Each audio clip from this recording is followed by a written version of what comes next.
मेरे गुरु की आंखों से अंगारे बरस रहे थे।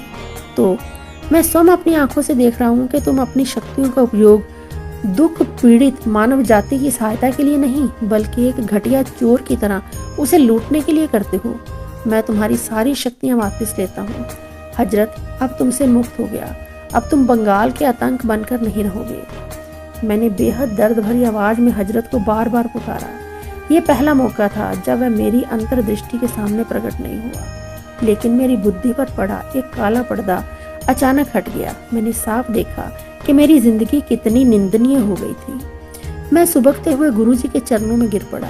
मैंने कहा, मेरे पूज्य गुरुदेव, मेरी लंबी नींद को तोड़ने के लिए आप आए, इसलिए मैं आपका शुक्रगुजार हूँ। मैं आपसे वादा करता हूँ कि मैं अपनी सारी सांसारिक महत्वाकांक्षाओं को त्याग कर भगवान का ध्यान करने के लिए पर्वतों में चला जाऊंगा, और आशा करता हूँ कि इससे मेरे पाप भरे अतीत का प्रायश्चित हो जाएगा। मेरे गुरु चुपचाप खड़े सहानुभूति पूर्वक मुझे देखते रहे।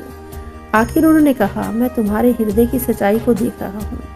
शुरुआत के वर्षों में तुमने जो कठोर आज्ञा पालन किया और आज जिस सच्चे प्रायश्चित की आग में तुम जल रहे हो, उसके लिए मैं तुम्हें एक वर देता हूँ। तुम्हारी अन्य सभी शक्तियाँ तो समाप्त हो गई, पर जब भी तुम्हें अन्न या वस्त्र की आवश्यकता होगी, तब तुम अभी भी हजरत से वह प्राप्त कर सकते हो। पर्वतों के एकांत में पूरा मन लगाकर ईश्वर का ज्ञान प्राप्त करने में अपने आप को समर्पित कर। फिर मेरे गुरु अंतर ध्यान हो गए। वहां रह गए थे मैं और मेरे आंसू और अतीत के विचारों पर तड़पता मेरा मन। अलविदा दुनिया। मैं अब उस विराट प्रेमी की क्षमा प्राप्त करने का प्रयत्न करने जा रहा हूँ। गुरुदेव नमः।